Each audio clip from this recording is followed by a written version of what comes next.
Good morning, everyone. We're gathered to address the human, local, spatial, urban, and planetary implications of artificial intelligence. That's the only time we're going to use that word, AI, from now on. And we're going to cover a lot of ground over the course of the day, and I'm sure you'll see an ebb and flow of people participating. So we're here in person at GSAPP. We've also gathered an online audience who are viewing what we are doing here at GSAPP. And it is our goal today to look at ourselves, hopefully not narcissistically, in order to engage and address a range of hopes, dreams, and fears about AI and its future implications for design and the built environment across all scales of action. So we've not organized this event to promote any specific point of view about AI in our future. We're here to learn about a wide variety of things that our colleagues at GSAPP are actually doing with AI right now. So by the end of the day, we'll have a sense of who the we is that we're all talking about, as well as a sense of how we're doing what we're doing. There's no doubt going to be disagreements as well as synergies, and I can only ask that you honor the tone we strive for here to engage these discussions in the spirit of mutual respect, curiosity, frank debate, and a tolerance for rather than a fear of productive conflict. We're going to also likely talk in very different kinds of languages. Some of us, the academics, that's just my guess, will talk about the socio-technical problems which emerge from applications of AI, its biases, creativities, infrastructures, and more. And others, the practitioners and entrepreneurs, will talk about the alignment problem, imagining what could go wrong when technical systems are given the ability to make judgments even with humans in the loop, and their attempts to align AI with the values and ethics that they expect from their own designs. So we are now 3 years into our master's degree program in computational design practices, and we're the host of this event. And when we launched the program in 2022, I thank GSAPP for being a school that always anticipates change. Our program emerged in large part out of the changes in media and tools that shape environments of design. But even I did not anticipate how much change we would already have lived through beginning halfway through our first semester when generative AI instantly changed the ways in which we do our work, and we are still in the middle of grappling with what this means and learn about its potentials and dangers. So before we start, a few thank yous. A special thank you to Adam Vosberg, who has collaborated on and contributed to all phases of this event. And watch out for him. He will be having all kinds of instructions over the course of the day. Thanks to our dean, Andres Hake, who will arrive later today, for including us in the Actioning Summits. It gave us a context and status and some great PR. And thanks to my collaborators, on the AI Activation Network, Seth Cluett, who will be talking on the first panel, and Mark Hansen, who will be moderating the first panel, and Chris Wiggins, who sadly could not make it today.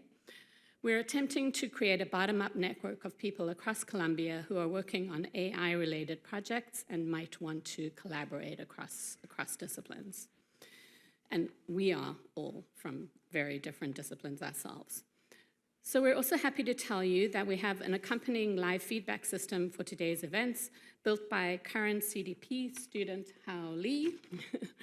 And he's also working with us on the AI Activation Network.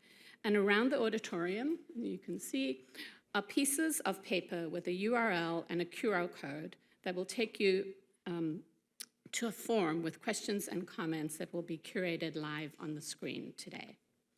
So thanks as well to the AV team and to Kendra Sykes for helping all of this come about.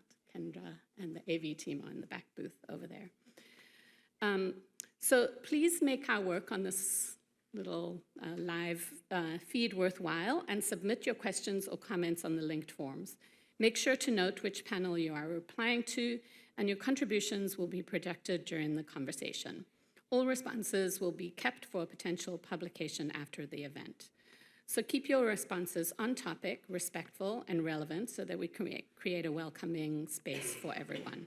I also just want to add, this kind of thing would have been done on Twitter, from 10 years ago to perhaps, 3 years ago, and we would all have hashtags and we would be able to read the tone of an event. I don't use Twitter anymore. I don't know how many people do. I look at it, but I don't actively use it in the same way that I used to. So, okay, any questions just before we begin? I'm looking forward as well to all the presentations that we'll hear today and an active debate. Thank you. All right. Hansen, and I'm pleased to be your moderator for this first. Gosh, we're 2 minutes. We're starting 2 minutes early, so that's got to be a good sign too. The prompt or the question we'll be considering this morning is: can AI be guided by human intelligence? To which I will add, what's the role of for our personal or community agency in shaping how AI systems are developed and deployed? Our panelists have an incredible breadth of experience thinking about these issues, imagining new design processes, and developing new ways of working with AI tools that serve the public interest. So it's my pleasure to introduce the panel. First, we have you're almost in the right order. I was like, that's amazing. They self-organized. First, we have David Benjamin, who's an associate professor here at GSAPP, where he also directs the GSAPP incubator. His work has drawn inspiration from biology, computer science, and computational design. His studios are always thoughtful syntheses of some of the most current tools and technologies. And it's not surprising that he would quickly incorporate AI tools into his practice, exploring new ways of designing and new workflows for creativity. Lydia Chilton is an assistant professor in the computer science department at Columbia, specializing in human-computer interaction with a focus on AI and design. She leads the computational design lab, where her team develops AI tools to enhance productivity, strengthen community resilience to climate change, and support mental health in marginalized communities. Her work is inventive and insightful, applying and extending the latest computational science. Nikhil Garg is an assistant professor in the School of Operations Research and Information Engineering at Cornell Tech, the one outsider. He studies data-driven decision-making, examining the ways we can design and audit more equitable social services, whether that be resident crowdsourcing systems like 311 or data collection and the delivery of care in emergency rooms. Nikhil studies AI and operations in the public interest. And finally, Seth Cluett is an artist, composer, and scholar, producing photography and video, sound installations, and concert music. He is the director of the Computer Music Center here at Columbia University and serves on a number of direction-setting university-level AI committees, helping us navigate AI and computational creativity. Finally, I'll mention that Seth is also the artist-in-residence at Nokia Bell Labs, studying acoustics and computational intelligence. So this is an awesome panel, and I think the structure will be each panelist will get 15 minutes to present. Adam has a gargantuan stick with a flag, because subtlety is his forte. And when he waves that at you, I'm assuming that's the signal, your time is up. So 15 minutes each, and then we'll have a half an hour for questions coming from the audience. Is that all right? All right, we'll start with David. Thanks, Mark. Thanks, Laura. Thanks, Adam. Thanks to GSAPP and Dean Hake. So I'm excited to be part of this kind of discussion today. And before I start, I'd like to acknowledge the incredible team that I work with. All of our work is collaborative, and these people, shown here individually and collectively, kind of bring it to life. So am I coming through on the mic? I can't really hear myself. Okay. Mark already introduced the question, but can AI be guided by human intelligence? I think the answer is yes. For the past 15 years, we have been working on a spectrum of projects that combine human intelligence and machine intelligence, trying to integrate some of the best of human creativity and values with some of the best of computational scope and speed. In addition, we've been trying to test out different AI approaches in real-world physical projects. So in these projects, computation is really part of a much broader ecosystem, and it's not an end in itself. In general, we've been focused on approaches that go beyond efficiency to generate results that might not have been possible otherwise, and results that promote benefits beyond saving time and generating profit, especially results that promote sustainability and decarbonization. So what I'm just showing here, I won't talk about it in detail, but this is a project called Twin Mirror that we created several years ago for the Seoul Biennale of Architecture and Urbanism. And here we're visualizing how two different data sets produce two different versions of reality, even when they're based on the same input. Okay, so with this as a little background, I'd like to briefly describe 5 different approaches and 5 projects. The approaches are different, but they all have a similar ethos. And I'll show them in rough chronological order to give a sense of the evolution of our work over time. The first approach is generative design for lightweight structures. This is a project we worked on with Airbus, the large airplane manufacturer. When we first started working with them, they had just developed a concept plane called the Bionic Airplane, shown here, which involved a structure that mimics bird bones to minimize weight. And basically their idea was to develop a new way of designing and making lighter weight airplanes that would consume less fuel, save money, and reduce carbon emissions. So they developed this futuristic vision for 2050, but the same team that developed it wanted to start testing out the concept with a real-world demonstrator. And the demonstrator they selected was a partition for today's A320 airplanes. The partition is the dividing wall between the cabin and the galley, shown here in red. And although it looks simple and even boring, it's actually very difficult to make a partition with traditional engineering approaches that is both strong and lightweight. So in this demonstrator project, we applied a computational design method called generative design to explore a wide design space in search of options that were both strong and lightweight, both high-performing and unexpected. We created a custom software that generated, evaluated, and evolved literally tens of thousands of different design options, including some that were very unusual, some that were very complex, and many that were beyond typical engineering rules of thumb. Here, a different view. Each point on the graph is a different design option, and we're using data analysis techniques like clustering and principal component analysis to explore trade-offs between different designs and hone in on some of the best possibilities. In addition to testing the limits of these new software workflows, we used 3D printing and a new alloy that Airbus had invented to test the partition in the physical world. This is the largest metal 3D printed airplane part, which consists of literally 60,000 different microlattice bars. And it basically would have been impossible to design and make without this new approach. The partition is currently being tested. So here is the so-called 24G static test of the full-scale partition, where you can see in the background these nervous Airbus engineers watching the test. And the idea is that the partition is supposed to withstand this slow application of force up to 24 times the force of gravity. And basically, the partition passed the test. It's now being certified to fly in today's A320 planes. The new version of the partition is about 45% lighter and 8% stronger than the traditional component. And in terms of scaling up, if it's installed on all of the A320 planes flying today, it will reduce a huge amount of weight, save a huge amount of fuel, and reduce carbon emissions by a net total of about 1 million tons per year.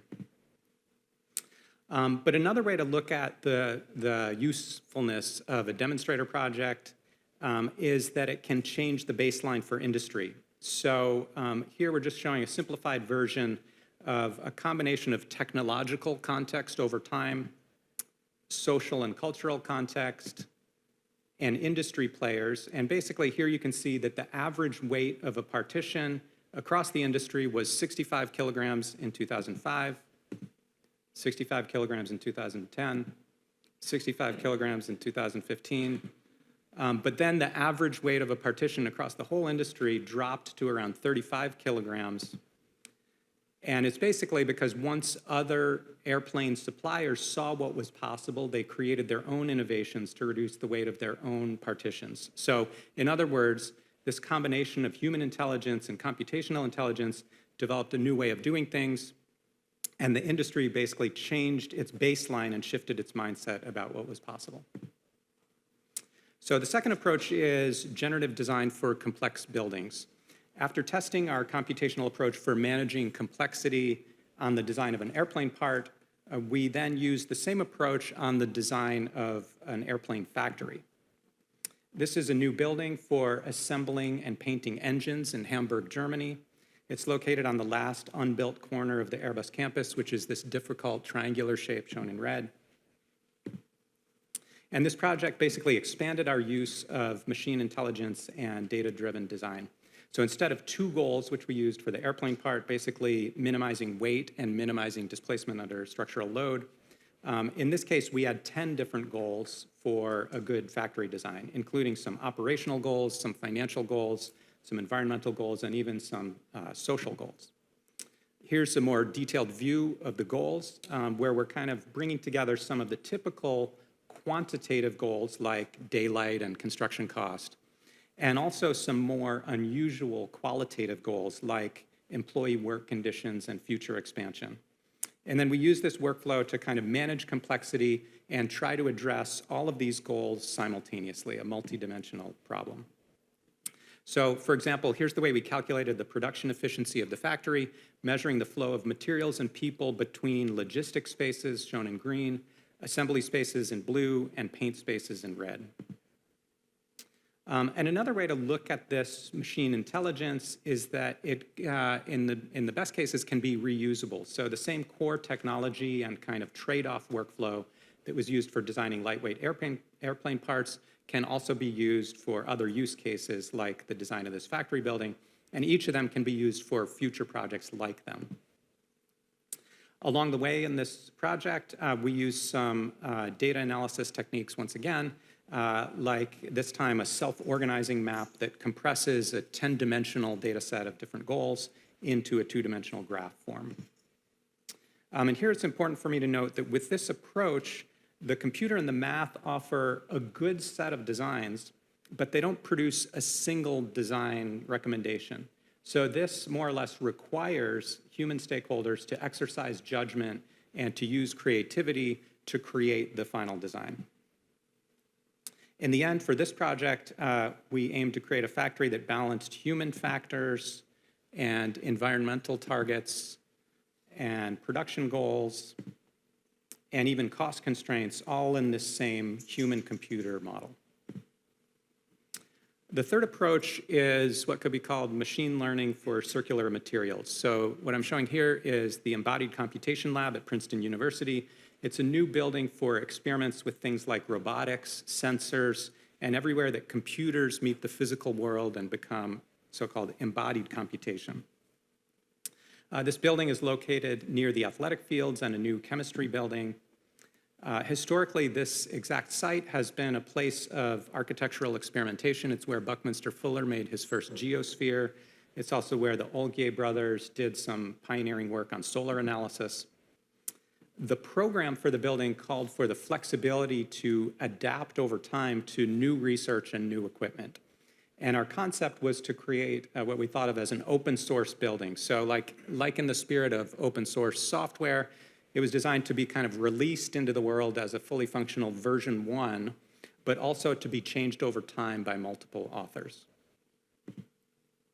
And I won't try to describe everything about the building, but just to talk about the part of the project where machine intelligence kind of came into the design ecosystem. So that was in this project on the facade, which we made out of repurposed scaffolding boards from New York City construction that would otherwise have ended up in a landfill. So here you see a typical construction site. And we started experimenting with weathered scaffolding boards as an interesting use of a biomaterial that's non-uniform. And we kind of developed the hypothesis that these weathered boards, or weathered wood in general, with these micro contours that you can see here in the photograph of a section, might actually offer some thermal performance benefits through trapping small pockets of air and acting as a kind of invisible jacket for the building, and also maybe some hydro performance benefits through shedding water. So we basically knew that we had this material that might offer specific benefits in terms of performance, and we knew that different zones of the building facade had different requirements in terms of performance, like this solar analysis shows. And we knew that we had thousands of different boards, each with different properties to arrange on the facade. So the question became, which board with which properties should we put in each position? Areas of wood with the narrowest grain provided the best performance, and we figured out that regions around the knots in wood had the narrow grain that we wanted. So we set out to identify and treat the knots in all of our different boards in our material. And to do this, first we photographed all the scaffolding boards, then created thousands of square images of wood, and then used a little human training, asking humans to look at photos and basically classify or click a button that said not with the KN or not with an N. And after some initial training, the algorithm got really good at seeing where the knots were, even in new photos that had never been seen or classified by a human. So here's the algorithm at work, a different view of it, honing in on the knots kind of from left to right. And it was fascinating and even a little scary that the human in the training had simply stated whether each photo had a knot or didn't have a knot, but the human didn't circle the knot or say anything about its size or shape. And then the computer was able to look at a new photo that had never been seen by a human before and not only figure out whether the photo had a knot, but also find the location and the size of the knot. After using machine learning to identify the knots, we then did a couple of other steps. We created a custom CNC robotic sandblasting machine to treat the knots and kind of produce the micro contours that we wanted. A rough overview of the process of the boards looked like this. The custom machine and control software looked like this. And overall, this allowed us to explore a new approach to materials for the physical world. So practically, it allowed us to reuse materials and reduce the carbon footprint of the building by using this salvaged material. And conceptually, it allowed us to celebrate non-uniformity in materials rather than trying to erase it, and to kind of overturn this lowest common denominator approach to materials in buildings. The design registers at different scales. Here you can see the 3D form of a single board. Here are the boards installed on the building. And the facade itself kind of becomes this example of embodied computation of the current state of machine learning. This is from a few years ago, with all of its promises and risks, including its errors and false positives and negatives. Overall, the building suggests a new hybrid design approach that combines human intelligence and machine intelligence. And in the end, the building is both a kind of open-ended research project and also a tangible demonstration of space for both humans and machines. The fourth approach is large language models for site layout. This is a software project called TileGPT and also a building project called the Phoenix, which is a 300-unit affordable housing complex in Oakland, California. And this approach involves a so-called no-code software workflow where you can enter natural language requests, including requests for things like formal features and performance features, and then you receive back layouts that correspond to your request. So this is leveraging some of the so-called generative design approaches that Laura was mentioning at the beginning. The project started with the prototype for example-based design, where a designer could provide a catalog of parts, enter some examples of how these parts should fit together, and then the software system learns the desired patterns and creates new designs with the same properties of the example designs. So for our architecture in the real-world project on a 5-acre site in Oakland, we created a system that could generate simplified layout options through a set of building blocks or tiles for both buildings and landscape. After training the system on a small number of sample layouts, we leveraged a language model to create fast, intuitive, and interactive exploration of design trade-offs. So here's how it works. We start with a text prompt like a site with many small parks, and then you receive layouts that meet those criteria. Or you can change the text prompt to a site with a lot of sequestered carbon, and you receive back designs with bigger and deeper parks for more intensive plantings. And this process is very interactive, so using the generative AI technique called in-painting, we can erase a portion of the site and request alternatives with specific features like a lot of sequestered carbon, and you get back designs with that in the deleted area. After repeating the process, you can basically derive a design that represents some of the best trade-offs, the best balance between things like carbon goals and unit count. The tool is intended to be fast, intuitive, and interactive, again, combining human intelligence with machine intelligence. The result is a design for a specific plot of land for a specific project in Oakland, and also a tool that can be reused to make sustainable decisions on other projects in the future. Just to give you a sense of the real-world project, here's the vacant lot in Oakland that will soon become the affordable housing complex. And the fifth and final approach, I know I'll cover it quickly, thank you, Adam,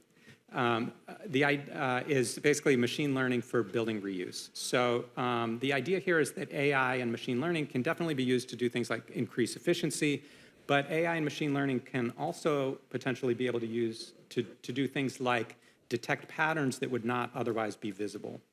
So more specifically, it might be used to do things like see inside walls and promote reuse of existing buildings and existing materials.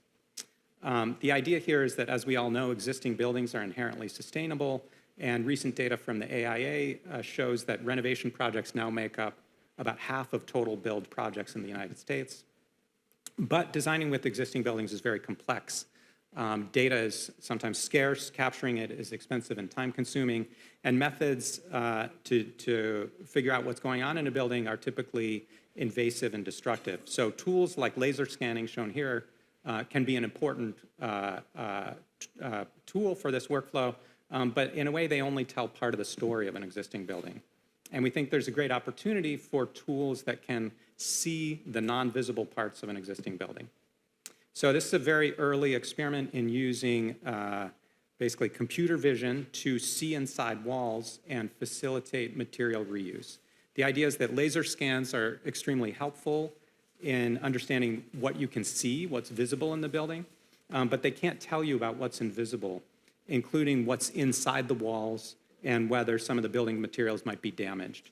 So here our prototype starts with data such as photographs, infrared images, and sensor data, and then it uses machine learning to try to predict the condition of the materials and the locations of things like structure, plumbing, electric systems, and other systems.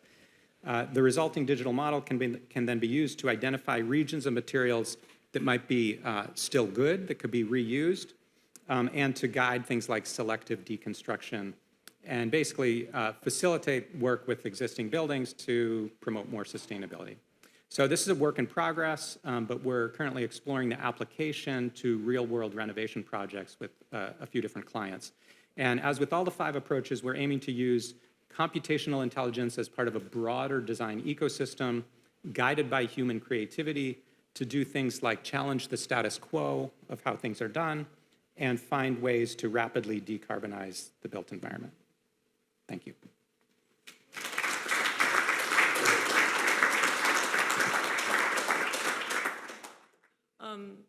So I've never built a building in my life. I come from a computer science department, but I have been doing nothing but generative AI for the past 3 years. So I'm gonna talk about that. And the lens that I bring to this is that humans and AI actually make really great collaborators. So AI seems to be taking over the world. It can like write text. It can make images like the one I put on my first slide. It can write code, which is a very interesting existential threat and possibility for us, computer scientists. But there is a problem that this meme, I think, summarizes very well, and that AI is impressive, but far from perfect. Now, this is old, but still, these kinds of problems remain. So it's far from perfect. What can't it do? It doesn't know what's true, so that's kind of important. I mean, less important in a post-truth era, but still somewhat true. It can't evaluate what people are gonna like. And its answers are often pretty basic. It's summarizing what's already out there. for the most part. So AI definitely needs people. The question is, how do we structure this collaboration so that it helps both teams leverage what they have? Everyone's worked in a human-human collaboration. Sometimes those work, sometimes those don't. So that's what I sort of unpack. I use as the main model for this the design process, the iterative design process we talked about. I have to teach in computer science, and I love is if I had to really simplify it, you start with a problem, and you have, instead of trying to jump straight to a solution, you have a lot of ideas, and then see what works. And that's going to be okay, but it's just a prototype, and then you have a lot more ideas and see what works, and then you get not an answer, but an improved prototype. And you do this until you have to launch or you run out of money. So this process has been rediscovered in so many fields, it must be true. So psychology calls it divergent and convergent thinking. Designers often call it flare and focus. Every time I get, like the military had their own name for this. Every time I give this talk, like, our field invented that. I'm like, well, you know, so did every other one. Okay, but what's important about this is I like to think about what are the cognitive things that humans bring and what do we not have so much, because we are not the gold standard of intelligence.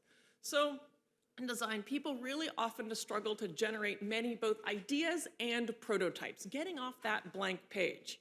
People really have this tendency to fixate, which designers can train themselves out of, but it is still a human cognitive propensity. Generative AI doesn't have this problem at all because it has sucked in everything that's on the internet and already has this huge design space of everything that's basically already been written down. So it just cognitively doesn't have this, this problem. But AI struggles to understand the context of a problem and to evaluate output. So generative AI is just predicting the next token. That makes it very easy to generate ideas, far easier to say if this is good or bad. But people find evaluation much easier than generation. Everyone has the inner Simon Cowell that's like, I hate it, I hate it, I hate it, I like it. AI does not have nearly as much of that. We train our own brain classifier on this all the time. So there's this way in which humans and AI have very complementary skills, that AI can help expand concepts, people choose appropriate assets, then for prototyping, AI can create a whole bunch of things that combine assets, and people can iterate on how to use this. I actually think this describes a lot of the cognition that was going on behind your work. Yes, nod of approval. Excellent, so we agree on something. I will add on top of this, for it to work, humans and AI must have a shared process and a goal. Think of a collaboration you've had where you did not have a shared process. That makes it very difficult, or had a different goal in mind. So I've done this on a lot of different things. I will use one example as a human AI process for creating news illustrations. So starting from a headline, getting to an image that you're going to run on social media. And this is important because art's actually essential for journalism. And professional illustrators do this for people like the New York Times who have money for this, because these eye-catching visuals increase click-through rate on social media. And because art, but also because of click-through rate and money. But small newspapers really can't afford this. So places like the Columbia Daily Spectator use random images from around campus when they're on a deadline, and they do have their own illustrators, and we work with them, but largely they have to resort to this. Which is okay, but it's just not relevant to the particular headline. So AI image generation is impressive, but limited in that you actually have to tell it what you want. So here's an example. This was a headline they were running: Ivy League students are not who you think they are, Mr. President. We took this exact headline and gave it to DALL-E, and it came up with this hot piece of crap, which means absolutely nothing. It's not even right, the text isn't right. Some of this gets better, but not all that much better. So what we realize is we need a specific description of how we're going to represent this abstract headline. We also need a way that AI is not good at everything, but we did notice there's a pattern of things that AI is pretty good at, a subject and the particular style of an artistic style. And so if we constrain ourselves to try to map a headline into this, one of the things that came up with is Ivy growing up a neoclassical pillar in the style of abstract art. So that conveyed not all the ideas, you don't have to convey all the ideas, but the abstract art is not who you think they are. That came up in this sort of like weird green, and then the Ivy, I think you can get that part of it. Okay, so with this framing of subject and style, you can see that subjects can come from the keywords of headlines. So this is this is before DALL-E we had to start. This work is ancient, by the way, 2022. And the AI image generation keeps getting better, but the process stays the same. So for like something about student financial crisis, you can take keywords like credit card and student, and then like glitch art. Something about this person got COVID in a movie theater that was on fire, so in the style of Art Deco makes sense.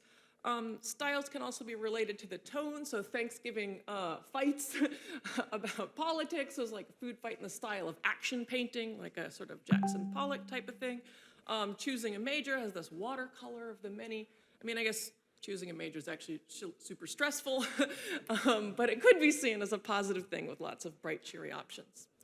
Okay, so how do we support this process? So we built this tool for it, and it takes in a headline and then helps both brainstorm images and ways of representing it. I'm just gonna walk through it so you get it. So first you take the headline and and we do just generate a straight up image for it to see if, hey, maybe you got lucky, maybe AI did it this time. But at least you know, okay, that's what it says for the headline, climate change is speeding up sound in the ocean, that's bad for marine animals. You get some bubbles in part of a whale. Okay, so we gotta start, so GTP can start saying, okay, what are some of the keywords? Marine life, global warming, and we visualize all those. Every time there's an idea, we just visualize it. Even if they're terrible, you just get some sense of what's going on. So they start to get a little better. There's a little bit more definition to this, it's less abstract.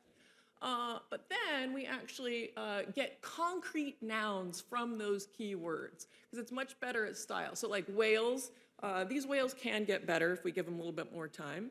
And so now we're getting like an actual subject. A whale is an easier thing to depict than marine life, which is more abstract. We also do this, so that was for subjects, and now we want to see with these tones, like what's the overall vibe of it? So there's like panic, concern, and so what are some ways of visualizing that?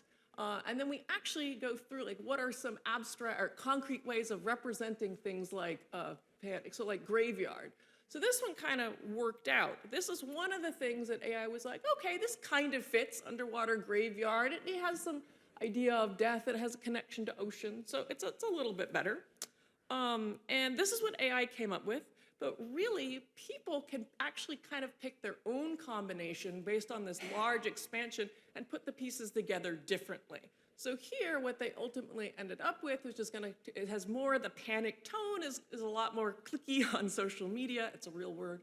It's a whale dying in a red ocean on fire, it's a photo, and that actually came from their own combination of the different ideas, which ended up being better. So when we show this to people, using a tool like this helps you find 2 times more usable outcomes in the same time, so that's nice. I'll show you some of the things that they actually ended up running. So this is me, TV, and COVID-19. This was done during COVID, so all these articles about this. So TV in the style of DALL-E, that like malaise of being stuck at home in your parents' room with no social interaction, other than Zoom, which doesn't count. This is one about the healing power of video games, so a hug in the style of pixel art. This one, something about the Common Core, but why these old things matter, but a diplomat style in something contemporary. Okay, so this has actually been used. We published this. A number of independent journalists will come to us like, we just need an image for this now. How do we do this? I'm like, oh, here you go.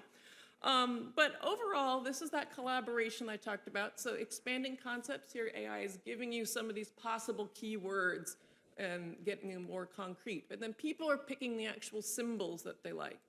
AI can produce some prototypes that combine subject and style, but then people are kind of editing those combinations. Okay. So we have done like a lot of work that does this for different problems. But this is, as I said, ancient, 2 years ago. We're now pressing more into AI that can write code. So here is an animation, a logo made by a person, and we're using AI to animate these. We pray to the gods of audio visuals. Okay. Is this gonna work? Yeah, so we got this guy jumping in there, right? So this is a skier that's actually kind of skiing in. Okay, this one is this cat that actually kind of curls up on this orange rug. Here's one that is an ad for hot air balloons, and the hot air balloon actually floats. So an AI made this. It's kind of crazy. But it doesn't always turn out exactly like this quite so well. So we actually have an editing interface, but the editing interface itself was made with code made by AI that's perfectly fit for exactly the animated logo that you made. So this timeline, it is all connected to the pieces, because AI is actually understanding what all the individual assets are, what the layers are, what the groups are, and so as you, so you can change this is basically like kind of Photoshop stuff. You've got various versions, you've got the layers that you can adjust, you've got a timeline, but now you can do all that stuff with AI. I'm gonna show the video of the person using this to improve this logo. The third and last stage is animation editing. After selecting an option to work with, We the get more audio? dynamically generated action panel opens up. A prominent widget here is the narrative timeline, which narrates what elements are doing during the animation. A user can select a block and write prompts like, "Can it do a cool trick after it comes in?" They can also click on multiple blocks across tracks and utilize quick actions such as synchronized timing, which helps synchronize timings across groups. The delete button also helps users delete moments within the animation, which can be otherwise hard to express in natural language. By dragging and dropping layers into new groups and clicking regroup, a user can do layer regrouping and generate a new animation that reflects a new structure. For example, this animation has more synchronization across secondary elements at its beginning. However, it ends with a slight visual issue, and for this we can use fix issues, which triggers visually grounded program repair interactively. The issue is fixed across all elements. Here, a user requests for the elements to come into the frame as if like snowfall, but the animation is too strong in its dynamics. There are other quick actions such as subtle or emphasis, which help modulate the amount of animation. Subtle makes the animation softer. The faster quick action speeds them up. Blocks could also be dragged and dropped to have more absolute control over the timing. Okay, so as you see, it has buttons like subtle, and it can just map that back to the elements and like, oh, okay, let's make the timing a little bit slower, let's make things have a little bit less bounce. So you can pretend you're the art director, you're Don Draper, and you can just say, make it more subtle, and AI will sort of figure out a way of doing that. You can still go in and edit the actual code if you want, but this gets you really far over the typical, just like, oh, let me type more stuff in the text prompt, because it both understands the canvas and is giving you these specific actions that map to multiple elements in the canvas. So this is the kind of control that you really need to do that fine-grained editing, which has been missing in a lot of AI things. You're kind of stuck with this output at some point. Anyway, so let me just summarize that my basic here is that we're using the design process as a model for how to do a creative task, you know, whether it's humans, whether it's AI, whether it's a combination of things. And I guess what I've seen is that where humans really struggle cognitively is in these early stages where you have to get off the blank page, have a lot of ideas, produce things very quickly. But AI doesn't struggle with that. It knows this design space very well, or it's like the common things, so you don't have to get over those. But AI really struggles with evaluation, and people are much better like, that did not look like snow falling, make that more subtle, and then it can put together the elements in a different way with different timings. So it's sort of leveraging what people do best and what AI actually kind of does better than us in many situations. But I want to point out that this really only works if there is this notion of a shared process and a shared goal. And so this sort of flare and focus is what I tend to use a lot because it works. And I'm happy to work with anyone who wants to think about some of these ideas for other problem domains. Thank you.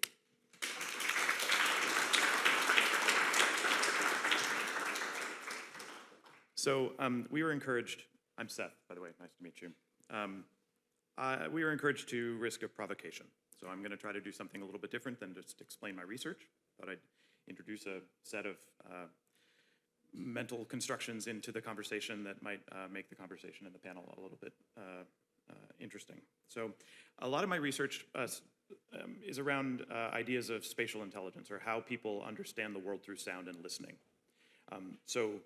That might mean, in the context of my work at Bell Labs, I work with a robotics group on ultrasonic localization in three-dimensional spaces. They do warehouse spaces. I don't care so much about that, but I'm interested in like what happens when you try to tell an entity in a room where it is based on sound reflection. So we're doing that through ultrasound. And what's interesting about that is like the component where we look at that through AI is very difficult, because building a corpus around sonic objects means identifying what the sound is, but also identifying what the room type is. So like, how do we know what the sonic character of a kitchen is, or how do we know what a sonic character of a living room is? And I mean, it seems like that might have some resonance in architecture space, and since I dropped out of architecture school, yeah, different conversation altogether. I'm gonna start from this space. So I came across this quote from George Boole, you know, responsible for Boolean logic. The respective interpretations of the symbols 0 and 1 in the system of logic are nothing in the universe. So when you read his actual writing, which is about like how we think, he doesn't say like 1 is true and 0 is false. He says 1 is universe and 0 is nothing. That's interesting. It opens up a space in the mind for what logic does and what computing is. The absence of anything and every conceivable everything, right? So the idea that as we're going through P and if only if Q, as we're going through this and that, this XOR that, we are thinking through combinations. This Venn diagram in the middle is particularly interesting if you think about the Venn diagram as absence and presence of nothing and absolutely everything. But computing has decided to render this to false and true, which seems to me like in the construction of the bit, which is a way to think through the foundational premises of communication, the amount of information needed to reduce uncertainty by half, we're still in the domain of a really interesting spatial metaphor. Computing has limited that down to 2 data points that create a bit of a problem. It replaces an evocative mystery with the hubris of surety. AI prompts resemble conversation, but AI isn't really listening. So I thought today that I would just present a small case study about how one might try to know the world through listening, and as a result, try to think through like some of the problems that are coming about as we try to build corpuses to inform large language models and generative AI to construct things that we might need for spatial intelligence, for three-dimensional knowledge, for the idea that the entire domain of cognitive cognitive assemblages of embodied cognition, of knowing the world by walking through it, is a kind of knowledge that we're losing. We think about this in the context of oral traditions that now need to be digitized and then turned into text, which can then use natural language processing to include the rich traditions of spoken language societies into a form in which that knowledge might be captured and used. And we have the further thing where, and we'll have a conversation about this later, but when Lydia said that AI knows everything because it's digested everything from the internet, it knows the colonial everything of the English internet. And what that has done is it sort of limited significantly the kinds of knowledge that can participate in the creation of intelligence. I'll say one small kind of aside. The other research project I'm doing is around circuit schematics. Now, AI is great at generating new circuit schematics. You can do a bunch of interesting things in generative language processing to generate new things from what we know about like the corpus of electrical engineering textbooks, and then generating diagrams that can tell us the flow of things. What we can't do is look at the entire history of, say, audio oscillator circuits and then ask it to generate new forms of audio oscillator circuits based on its knowledge of the history of audio oscillator circuits. That includes this interesting problem of like, we need to OCR the circuits, we need to accommodate the global understandings of what the logograms of like a capacitor and a resistor would mean in the context of this sort of dimensional knowledge of hierarchical nonlinear signal flow problems And then we can generate some new stuff from the old stuff. But right now we're generating the new stuff from the way we teach or design the new stuff. And it's kind of leaving history, trial and error, failure, productive misunderstanding out of the equation. The last parallel is I'm obsessed with the library. I love to go to a library and look on this shelf for something and discover something over here completely unrelated to why I came, that is the thing that sparks an idea that makes me look for a different book someplace else. And this idea of a kind of productive nonlinearity, of the insertion of a thing that's mere happenstance, is the aspect of generative AI I long for in the future. So, naming is not knowledge. It's a provocation. I don't really believe that entirely, but it's a way. I mean, Blanchot said, you name a thing, you kill it. Right, so I like to think that way. So the supposition then is it's hard to represent lived experience. So what might AI, and I put the TM there because it's not a term. AI, it's a commercial, industry-driven trademark that's not really useful for most of the things that we do. So what does it need to know in order to listen? Well, we need to consider sound as a measurable material. And since we have overwhelmingly 19th century conception of the measurable universe through physics as being the way that we conceive of sound, we do fast Fourier transforms, we look at the amplitude plot of sound waves over time. That's sort of the thing we do have. That's the thing we can do now. But we also need to understand sound as a physical interaction between materials. This is not just, this is the absorption coefficient of these walls and this carpet and that chair that's giving me the sense of, because there's lots of particular kinds of diffraction and reflection in the room, that I am in fact in a kitchen, because pots and pans have this kind of reflection and walls have this kind of reflection. Those things inform my sonic understanding of space. We need to understand sound as an object separate from me. It is that thing over there. I have a very early sound memory. I grew up very, very rurally. We were on like 80 acres bordering 4,000 acres of Boy Scout land in a very treed part of upstate New York. And when the wind would come from far away, you'd hear wind, but not feel wind, because wind was far away. You're hearing it actually activate the tops of trees. And that's giving a sense of the acoustic topology of the landscape approaching you, even when it's occluded. So we have an acousmatic, invisible presence of a sound that's separate from me. It breaks the tree line, and I feel it on my skin, and my hairs sense that wind is an active motion moving past me. So that's a thing I know about sound. And so that is a sound that is an object separate from me. It is also an object of my memory, encoded by both my context and experience, which is going to be N contexts and experiences for all of the possible people. So this is a memory that I hold that changes incrementally over time. So just like the dynamic signifier of Charles Peirce, we have like this constant evolution of our understanding of things by our constant re-exposure to that thing, continuing to refine and complicate our relationship to it.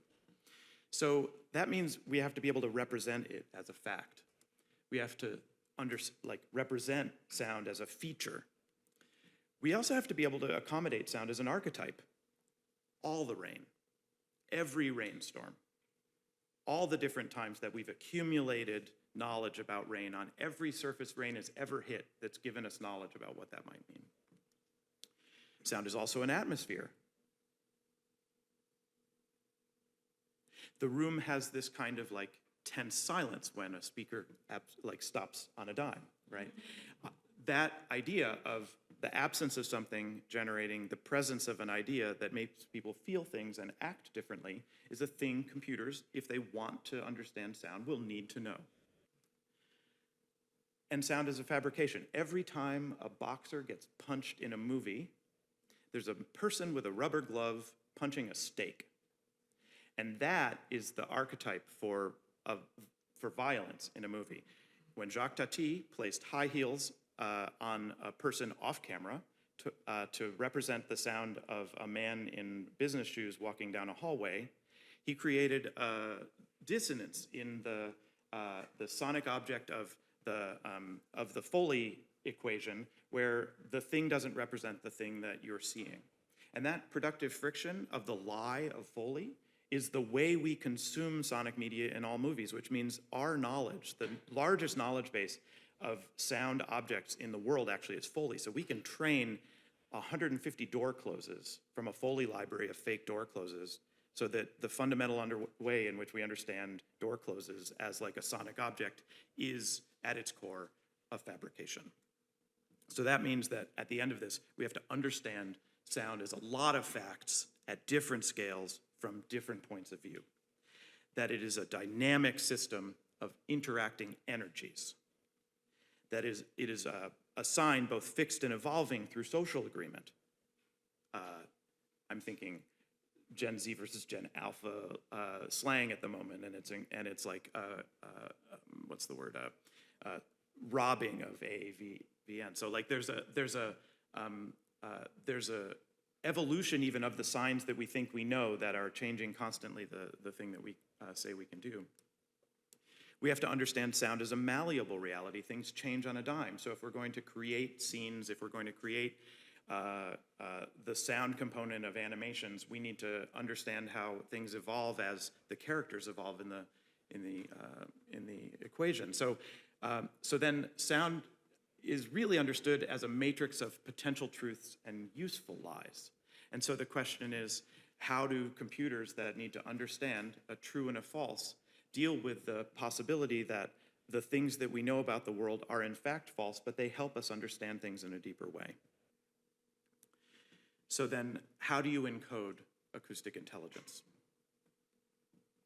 How do you encode somatic knowledge? How do you encode spatial intelligence? How do you encode ephemeral knowledge? And lastly, how do you encode contingent, nonlinear, hierarchical knowledge? These things where the relationships, you look at the diagram, it makes perfect sense. But that sense is being made out of a hierarchical relationship that is hard to put together. And so since my flag hasn't gone up, and I was going to end here unless there's time for a lot of pictures, I thought I would do a productive insertion of a bunch of diagrams and schemas that AI has a problem understanding the hierarchies for. The Shannon-Weaver model of communication is the one that it does understand.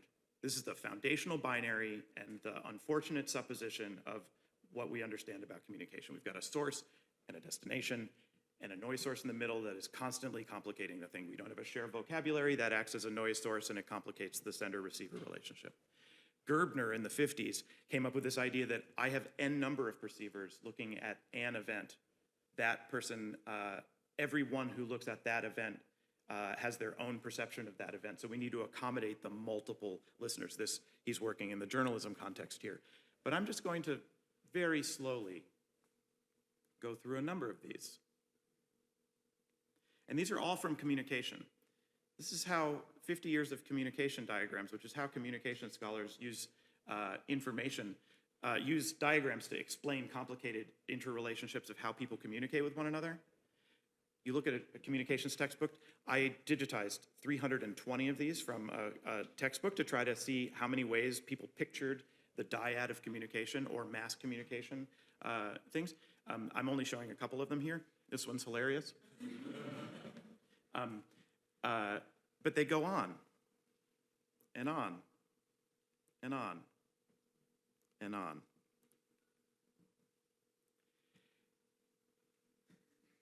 It's the mycelium model of public opinion. It's a real thing. There's 3 pages of explanation of this in the textbook. Rogers and Deering's model of agenda setting, how meetings are organized.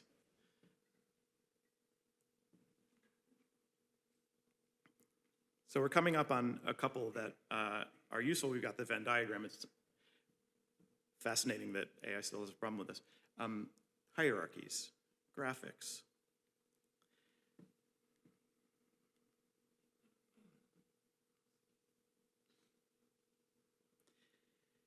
So Charles Sanders Peirce was obsessed with the relationships of things existentially, and he drew for himself these relationships of the logical operations. I got 3 more slides, so thank you very much.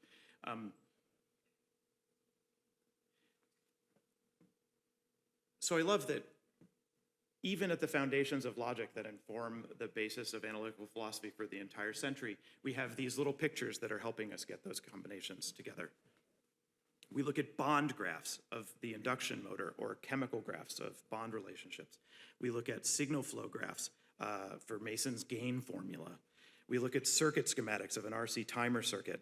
We look at a Schenker graph of the Bach C major prelude. We look at the org chart of Facebook.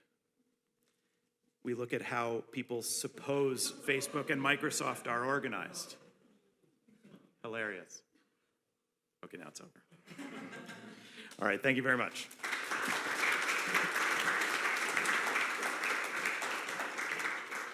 Hey everyone. So I guess I am the outsider in terms of not Columbia, but I'm. No, I might have had the shortest commute here. I live like 10 minutes away. I voted on the way here. It was, it's much nicer to be here than actually having to go all the way to Roosevelt Island. So I'm an assistant professor at Cornell Tech, which for those of you who don't know is on Roosevelt Island, about 45 minutes by subway from here. And I I have this high hubris title, which is what I describe what I do, engineering societal systems, part of a larger community, sometimes called market design, sometimes called various things, which is how do we use computational techniques to understand and improve our societal systems. And so I'll answer the question that we were tasked with at the end, but what the frame of mind that I want to maybe switch is from can AI be guided by human intelligence to can any large important system that's complicated be guided by human intelligence? And the answer is, well, maybe, sometimes it works, sometimes it doesn't. And, spoiler alert, that's where I'll end up. But I thought I would give, some overview of my work in both trying to understand societal systems via computation and then hopefully trying to improve them. So I broadly develop AI, data science, machine learning techniques, sometimes use applied math models, really apply to understanding public interest systems, often governmental, often applied to New York, often urban, even when not applied to New York. And then the other hat I put on is trying to understand online systems, so recommendation systems in high-stakes settings, such as for hiring, healthcare, or recently education. With the general questions that guide me is how do we use these techniques, as someone like me, fully trained computationally, how do we use these techniques to audit and improve our real-world systems in practice, often by focusing on both efficiency metrics and equity metrics. And so maybe what I'll start with as an overview is trying to understand our governmental and other systems that allocate things to people, right? So we have all sorts of ways that we as a society has decided who gets what. So who gets to go to which school. New York City uses the MAT system the same way that med students are assigned to residencies.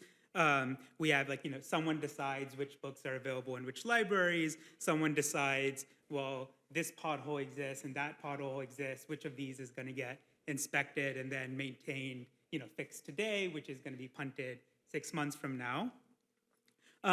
We have all of these allocation decisions that we make as a society. And then the question is, well, are they working well, right? Is this the right allocation decisions we could have made? Are there other decisions that maybe could be better? And with that, my the high-level vision, which I think very much connects to the question we were posed with, is, well, we should be able to understand this question, right? We should be able to understand, are we allocating things well, right? It's we live in a world where we have large, granular, open data.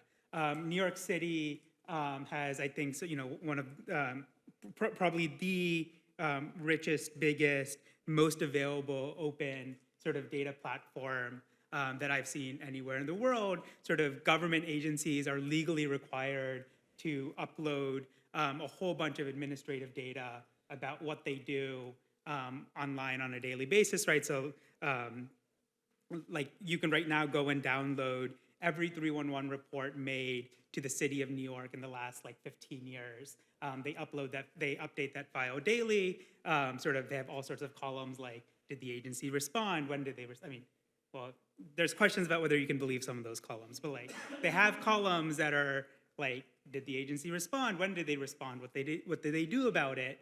Right? Is in some sense we're in this like embarrassment of riches to understand what is going on in our real world systems, even as an outsider.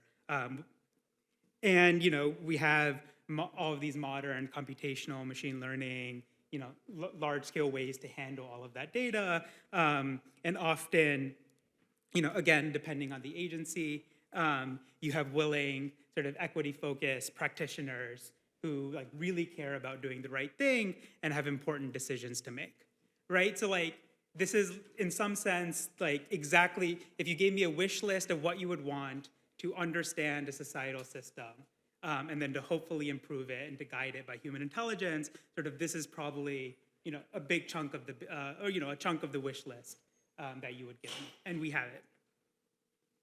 On the other hand, things are still extremely hard, right? There's also, when you actually look into the data, there's all sorts of missingness. It's uncensored, it's unreliable in various ways. A claim that I'll make is that a lot of the ML research literature, sort of just because of where it grew up, is not optimized for high-stakes settings. So what I'll talk about in the second half of my talk is I do a lot of work in recommendation systems, like where which are now used if you use like an online like labor market thing like Upwork or sort of Fiverr or TaskRabbit or any of these things. There's recommendation systems mediating who gets a job and sort of who gets who do you hire to do whatever. Dating platforms, the same thing. There's all of these real world high stakes settings that recommender systems are being used in, when basically the entire literature grew up in like, how do we recommend movies to people on Netflix, right? And so how do we adapt the techniques that we have for desiderata that you might have in high stakes settings that you might not be as prominent in other settings. And perhaps not surprising to the audience, I think the right way to bridge this opportunity and the challenge is really centering a particular institutional context and then working with the domain experts in that domain. And so I'll give some, a brief overview of some of my work, but a lot of my work now works, I have collaborators in the New York City Department of Parks and Recreation. I've worked with the Public Library, now trying to, now working with the Department of Education, and other collaborators in various other nonprofit settings. Okay, so just to make it concrete in one setting, let's think about trying to understand New York City 311, right? So New York City, the hotline receives about more than 30 million calls a year, but a subset of requests, a subset of calls or uses of the apps are like requests for the city to do something, right? So here's a pothole, please fix it. Here's a tree about to fall down on a power line, please stop that. Here's a parked car that's been clearly violating parking rules, please tow it. And so New York City receives about 3 million of these requests, requests to do something a year. And then the question is how does the city respond to them? Is it efficient? Are the most urgent things done first? Is it equitable for all parts of the city? And this is a plot from one of our papers, which is trying to make the point that there's like roughly 3 parts of something that can go wrong for both efficiency or equity, right? Is something can happen, and maybe it takes a long time for someone to report it in the first place, right? Like a tree is just sitting there on the road and no one reports it and the city doesn't know about it. Well, then the city can know about it, and their first stage is sending an inspector, right? Is they want to figure out, before they send out a maintenance crew, they often send out sort of one inspector to like log a report of what's actually going on. You know, some things are sort of, they just send someone to fix it, but a lot of things, they send out an inspector first. And so there could be gaps in when do they send out inspectors. And then once they have an inspection, there can be a gap in do they fix the thing, right? Is like, when is the maintenance crew that comes in and actually tries to fix it? And so this was sort of, in one project, understanding end-to-end reporting delays for the highest priority incidents made to the Department of Parks and Recreation across 1 year. I forget which year that is. That's kind of embarrassing. But sort of the red is our estimate, which sort of, this was the brunt of the paper of trying to understand reporting delays, because sort of it turns out that's not in the data set because you don't know when it happened unless someone reports it. So we created a method to understand reporting delays, and the red is sort of our estimate of how long it took for it to get reported in the first place. Blue is then, we can just read off the data set, how long it took for it to be inspected, and then green is how long it took to actually get fixed. And then sort of here's maybe another look at the same type of sort of question, which is trying to understand sort of underreporting in more detail. So I guess everyone, most people here are New Yorkers. So maybe sort of what this plot is showing is our estimate of sort of blue is higher reporting rates and red is lower reporting rates, sort of as they relate to socioeconomic factors. And it's sort of basically, no matter how we cut the data, Columbia is basically always highest reporting rates. Sort of, in this plot, it's actually not quite as apparent, but in sort of a lot of other plots, it's actually like right near where I live. But sort of more seriously, I think you can sort of, anyone familiar with even a cursory look of New York can see that this like replicates sort of a lot of historical disadvantage that we have in the city. And then sort of then we ask is like, okay, does this affect downstream impacts of when work actually gets done? And then sort of, like I said, a lot of this work I do actually in collaboration with various government agencies. And so this is sort of actually Anam Ahmed is actually an undergrad at Barnard here. She interned with me sort of last summer, and sort of actually built out sort of this dashboard for the Department of Parks and Recreation to try to understand sort of these sort of decisions, is like where are reports coming in, where are resources actually being allocated. Because I'm about to get the flag, I'm going to basically skip talking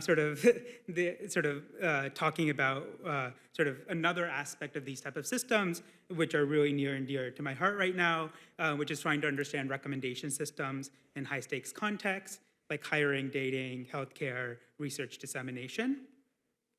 Sort of maybe I'll give one statistic from sort of a recent project, which is if you just build a standard recommender system, right? So who do you predict is gonna like what item, and then you give them that item, right? So something that Netflix does for you, something that basically anyone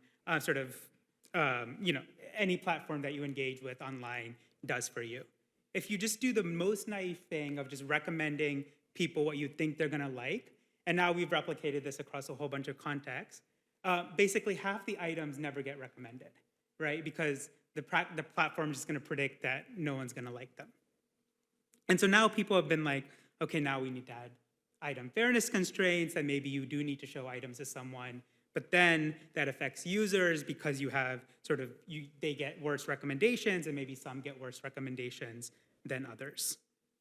And my point here is that this is like, in some sense, a very weird technical system. You want to give recommendations, but then instantly you get trade-offs that ultimately some practitioner needs to make, right? Is how much do I care about item fairness? How much do I care about giving users the best possible thing that they can get?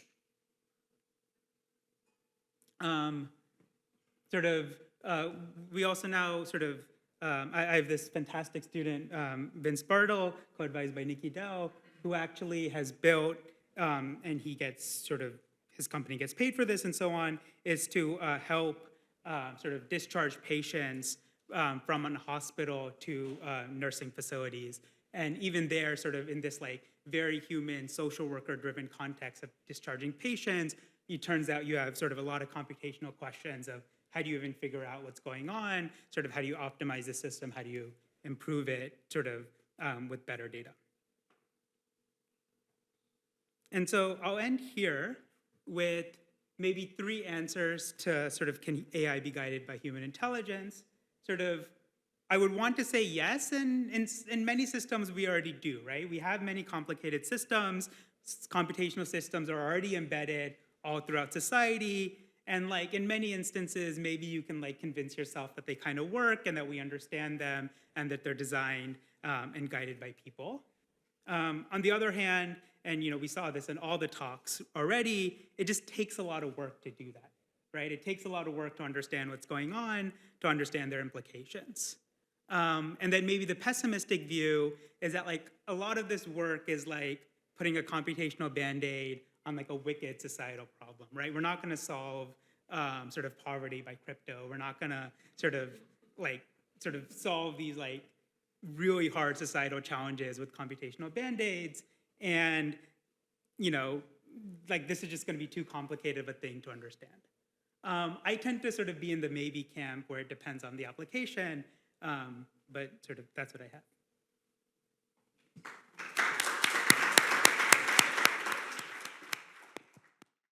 So thank you to the audience members for adding some questions. So I'm going to borrow from a few of them. And thank you, panelists, for these talks. These were awesome. And Laura, is it getting colder in here, or is it just me?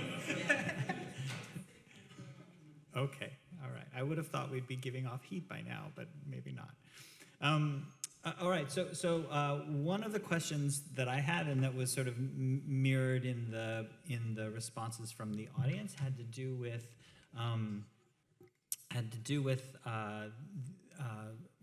a theme running through a few of the talks about the generative nature of generative AI being a kind of generic. I think, Lydia, you said AI doesn't fixate on a single idea, and David, in your talk, there were lots and lots and lots of images, and the one you picked to trial was the craziest looking one. I was so I'm just wondering, so this idea of and one of the questions had to do with quantity. Does quantity of options mean quality? So I guess the question I would have is, to the extent that you use generative systems to come up with ideas or that sort of thing, how does the texture of that generation affect the outcome? Do you have ways of exploring what might be left out of the space, things that are not portrayed as a possible option? Maybe I can start. So I work with, these large models are kind of black boxes. That said, one of the pieces of my work is we sit there and try out a lot of things, and you kind of get to know the real quirks of a model. You never know that if you didn't get it to do something that it can't do it, but you do get to see, here's something I can do reliably. And then you talk to your friends, and they do these things differently, and the internet is awash with people sharing prompts and prompting techniques, and then the ones from the system get leaked. So we're all societally learning what they're doing. One thing I find fascinating is for different versions of GPT, to get better models, one thing they do is take the models that they have and just probe it really, really hard to find the prompts that get it to the deeper parts of the space that are more unique, and then they train models to get there on its own. So it's just using itself to probe its own mind, so that's interesting. But I do think something that's important about working with AI is you start to learn its what it can't do. That's very important. We're mentally modeling that, so you know where you have to do things. And they do, Seth's absolutely right. They do have like a whole ton of biases, largely Western, largely things that kind of are helping a lot of us in this room probably, but then you have to think that other people who might be using this don't equally benefit from that. So it might not represent them better, but it could help. So like English is a big bias. So it really helps people learn English. It's less easy if you want to like learn, there was a language, I can't remember what it was, that we were like Amharic or something like that it's not as good at. So there are these asymmetries to the models, and learning them is important, and it's very hard to write that down. And so you kind of have to use some of your experiential knowledge and all your friends on the internet to do that. Yeah, great points. And I think the question is related to something that I wonder about a lot, which is if generative AI is trained on what's going on now or what's happened in the past, then can it come up with possibilities, that are new or that are for new conditions that, don't reflect the past data? There's some obvious implications for climate. We have the whole world of what we think things are like, but it's rapidly changing. And I think there are a couple of ways that we can deal with that, but I think it still is a challenge. One is taking the large models, the foundation models, and fine-tuning them. So we can say, yes, a model has all of this data, and that data, may be a certain kind of thing and may be biased, but we can kind of try to get, fine-tune that model, try to get designs that are more like the kind of things we want. And that's a creative process. I think just like prompt engineering, it can be something that you get better at and that you need trial and error to do. But another thing I think is using this hybrid of, the human and the computer, and basically thinking that you're not trying to get out of the computer the final result. You're trying to get, ideas or parts of the final result. Or so I think in that respect, there's an exciting opportunity. I'll bring it back to architecture in the built environment to design new design ecosystems or design new workflows where that is a creative act too, where you're figuring out, oh, I'm going to use a little bit of generative AI at the beginning, then do a lot of other steps, and then maybe use it at the end, or vice versa. Maybe you do other things at the beginning, figure out some data, put it into the AI model to fine-tune it, use the model, and then, again, do something else at the end. So I think there's exciting possibilities, but it does feel to me like the beginning of what's possible, and some of the solutions so far seem a little unsatisfying. I would just to pick up on that, and to also pull in one of the questions from the audience. Have you tried using generative AI to come up with an alternative to the double diamond, for example? So have it say like what are the different these different passes of generation and so on? Actually, so Seth put up like basically 1 million images of different communication patterns. I would love to see what Gen AI would do with those, because I don't know, agents are the new thing. I didn't talk about it now because I didn't want to open that can of worms, but like that's what they do. You can rearrange AIs in different structures, and each one has its own sort of purpose. So we can take those models, Right. we can write them down, and let AI have at it, see which ones are not true or false, but 0 or 0 or 1. That's funny.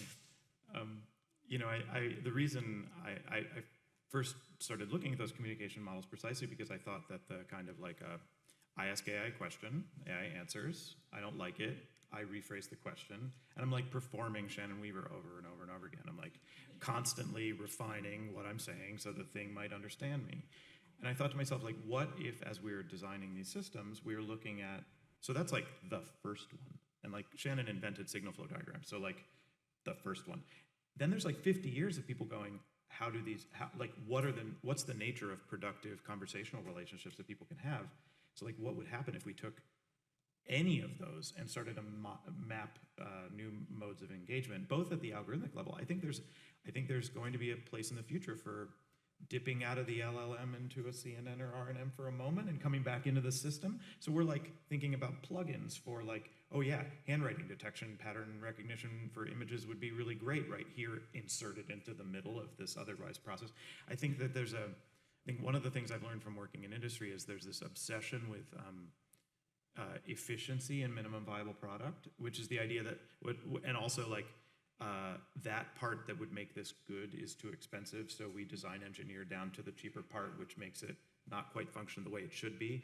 And then when the part gets cheaper, we never come back around to that thing. And so what I'm trying to think about in like intelligence terms is, how do you take the fork in the road that wasn't taken because 30 years ago compute wasn't there, and start to revisit some of those things now that compute is there, to have not quite so much of a monolithic approach to generative AI as only like studying large language models. We have all of these tools that are in our tool belt.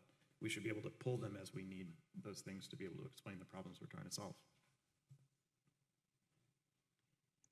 We have another question from the audience about, since a number of these projects seem to be linking up different forms of intelligence, there's a question about whether the most successful AI projects are not multimodal, right? Whether they're just language or they're just images, or like does the link between them sort of, I guess, make it harder?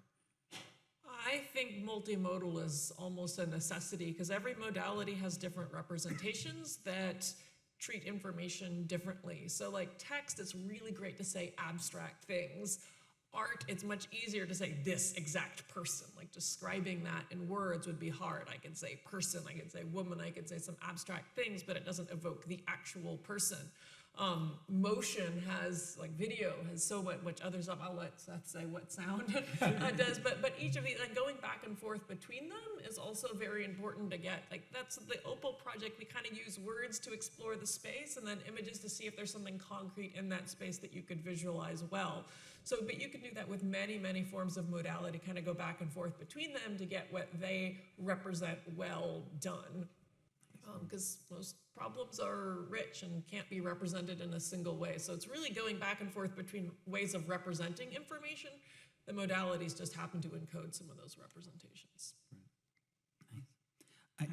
Can I add something? Yes, please. I really loved in Lydia's talk sort of just using the LLM to like sort of communicate concepts that sort of then sort of other modalities will do. And I think sort of in my work, that's one of the reasons why I'm excited about the potential of LLMs is because, like, you know, we interact with algorithms, you know, which is one mode in many ways, right? We interact with recommendation systems, we interact with all sorts of things that make decisions for us. And like, if we can get that existing algorithm in the same representation space as the LLM, then that like unlocks the possibility of humans sort of being like, well, no, can you give me more of this kind and less of that kind?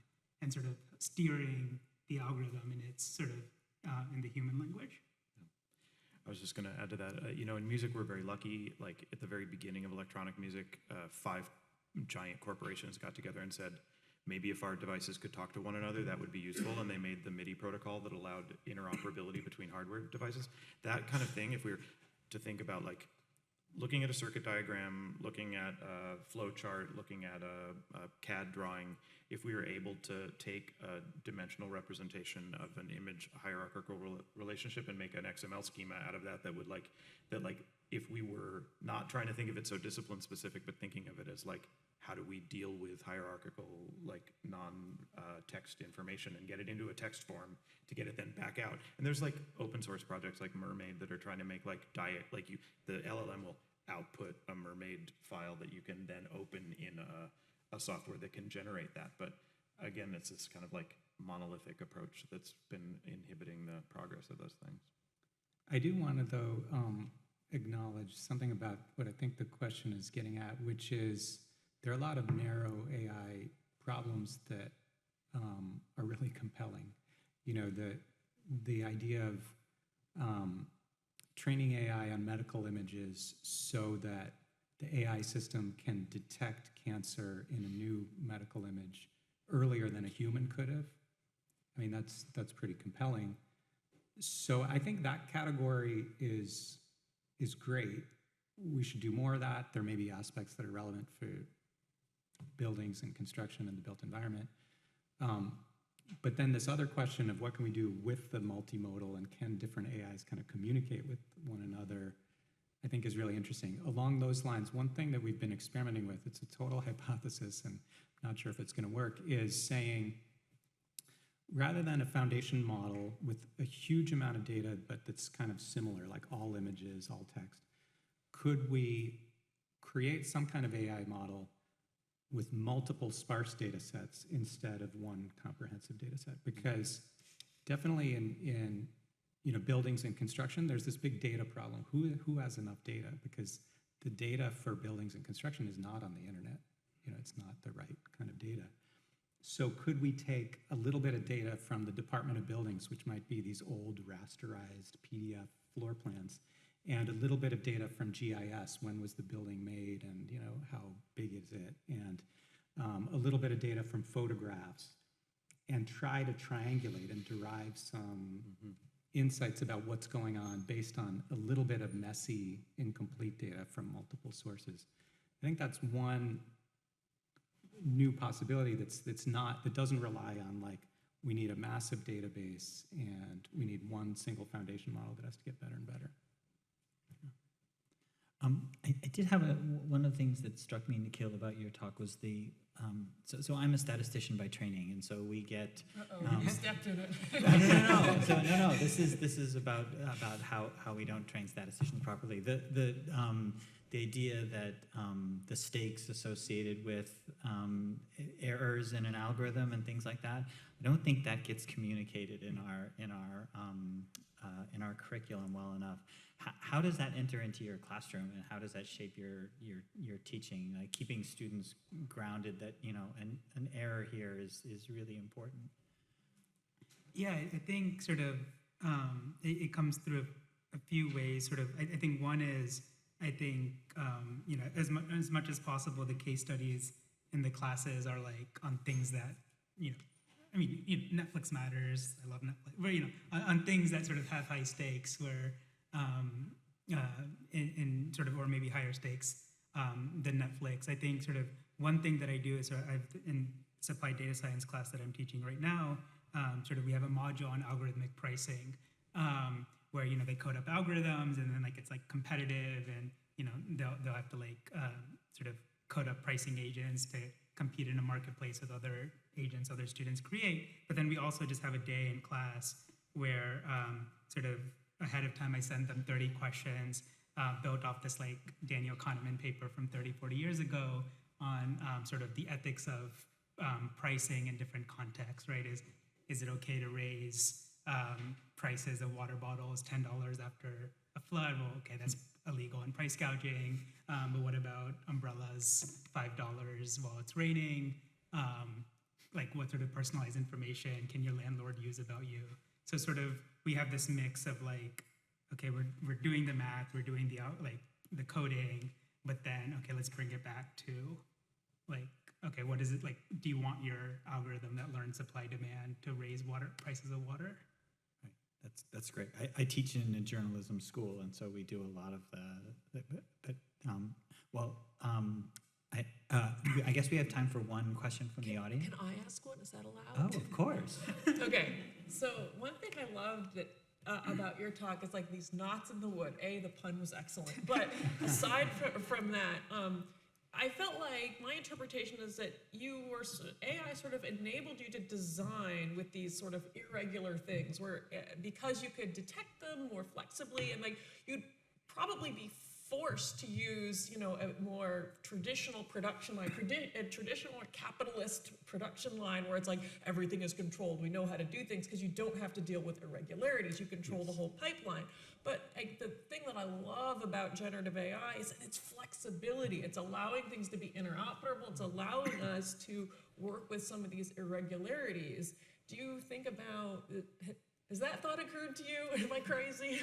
Yeah, no, I think that's exactly right. And I think there's some opportunities there that we're sensing exist and that we're trying to put our finger on more precisely. That if we can, if we can use the flexibility of AI and computational intelligence, like you're saying, to challenge some of the ways we've always done things.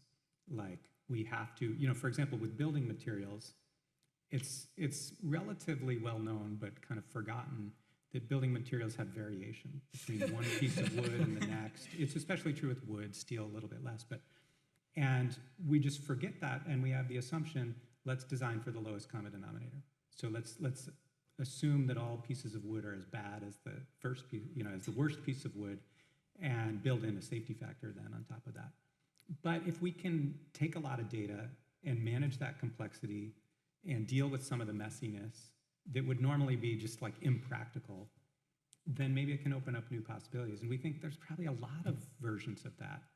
There's so many assumptions about this, about the way things are, the way that, building systems work and how big a wall cavity needs to be. It's so many things, like the height of buildings.